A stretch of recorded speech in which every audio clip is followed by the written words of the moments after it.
আমাদেরকে নিয়ে অবশ্যই বুলিং করবেন, কিন্তু সেটা যেন পজিটিভ বুলিং হয়। শুধু নায়ক নায়িকাকে ছোট করাটা কিন্তু আমাদের মূল লক্ষ্য নয়। যে আমি সিনেমা করছি, সিনেমাটির নাম সিক্রেট।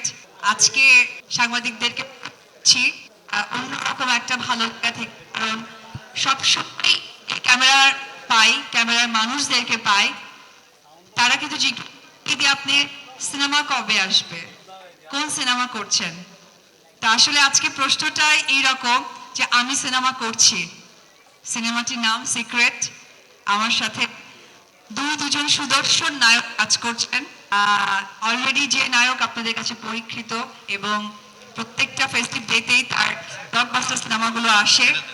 এখন যে হিরো আপনাদের কাছে অলরেডি প্রুভড, তার সাকসেসফুলি অনেকগুলো সিনেমা আপনাদের সাথে শেয়ার করেছে, আপনাদেরকে ফেস করেছে। উনি একাধারে একজন নায়ক, পাশাপাশি উনি একজন প্রযোজক, সফল অভিনেতা এবং আমার এলাকার মানুষ আদর আজাদ এবং অপু বিশ্বাস, দুজনের নামও স্বর্গীয় দেশ। বিষয়টা সত্যি খুব ভালো লাগার।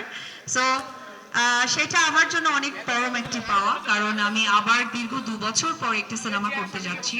সেই সিনেমায় আমি ওনাকে আমার সহশিল্পী হিসেবে পাচ্ছি এবং আমি আরো একটি খুব মানে লাকি বলবো, আমার পাশে বা পাশে যে নায়ক আছেন, যে মানুষটি পরীক্ষিত ছোট পর্দায়, বড় পর্দায় তাকে আমরা ওয়েলকাম করছি। কারণ আমি এবং আদর আমরা দুজনেই যেহেতু বড় পর্দার মানুষ, আমাদের শুরুটাই বড় পর্দা দিয়ে। সো ছোট পর্দার একজন হিরোর সাথেও আমরা সে স্ক্রিনটা শেয়ার করব। আমি চাইবো আপনারা যারা এখানে প্রিন্ট মিডিয়া এবং সোশ্যাল মিডিয়ার ভাইরা যারা আছেন, আমাদের চলচ্চিত্রকে এগিয়ে নিয়ে যাওয়ার দায়িত্ব যেমন আমাদের, আমি মনে করি আপনাদেরও। আমাদের একটি পজিটিভ নিউজ, পজিটিভ ভাইবস বাংলাদেশের লোকদের কাছে, বাংলাদেশের দর্শকদের কাছে পৌঁছে গেলে যে আগ্রহটা বাড়ে, সেই কাজটি আপনারা করবেন। এবং আজকে এই সাংবাদিক ভাইদের মাধ্যমে আমি একটি কথা বলতে চাই, টানা তৃতীয়বার অর্জন করেছে দেশের সেরা সুপার ব্র্যান্ড স্বীকৃতি বসুন্ধরা টিস্যু। আমাদেরকে নিয়ে অবশ্যই বুলিং করবেন, কিন্তু সেটা যেন পজিটিভ বুলিং হয়। যে বুলিংটা দিয়ে যেন আমরা শিখতে পারি, কাজকে সামনে এগিয়ে নিয়ে যেতে পারি। আজকে এমকে প্রোডাকশনকে আমি ধন্যবাদ জানাবো, কারণ আপনারা জানেন বিগত অনেক বছর ধরে শুধুমাত্র শাকিব খানের সিনেমা ছাড়া কিন্তু সেইভাবে প্রোডাকশন হাউসগুলো কাজ করার আগ্রহ প্রকাশ করে না। এটা কিন্তু চলচ্চিত্রের জন্য কখনোই সুসংবাদ নয়।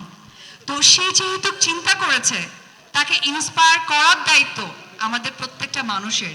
আজকে এই যে ক্যামেরাগুলো আপনারা এখানে উপস্থিত হয়েছেন এবং আপনাদের উপস্থিতি আরো ডে বাই ডে বাড়বে, যখন চলচ্চিত্রের সংখ্যা বাড়বে, শিল্পী বাড়বে, কাজ বাড়বে। আমি একটি কথা আপনাদের সাথে শেয়ার করি, হয়তো এখানে অনেক জার্নালিস্ট ভাইরা আছেন, আমি যতদিন থেকে কাজ করছি তখন আপনারা এরকম সাংবাদিকতায় আসেননি, এইভাবে ক্যামেরা ধরেননি, অথবা আপনারা প্রশ্ন কি করতে হবে আপনারা জানেন না। এবং এখানে আরো অনেক সাংবাদিক ভাইরা আছে যারা আমাদের মেকআপ রুমে বসে চা, আমাদের সাথে লাঞ্চ করেছে, আমাদের ইভিনিং এ আমরা একসাথে স্ন্যাক্স খেয়েছি, আড্ডা দিয়েছি। এই যে একটা পরিবেশটা তারা পেয়েছে, এখানে অনেক সাংবাদিক ভাইরা আপনারা পাননি।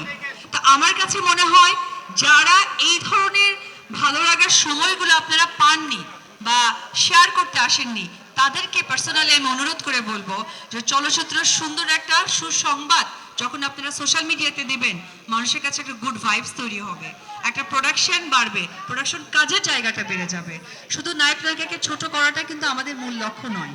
আমি সোশ্যাল মিডিয়াতে দেখেছি অনেকেই আজকাল এআই এর মাধ্যমে ছবি, এআই এর মাধ্যমে নিউজগুলো করে। আমি চাইবো এটা আপনারা করবেন, কারণ কি আপনারা যেহেতু সোশ্যাল মিডিয়ায় অলওয়েজ অ্যাক্টিভ থাকেন, আপনাদের কাজ সোশ্যাল মিডিয়া দেখা, আমাদের কাজ আপনাদের কাছে কাজ উপহার দেয়া।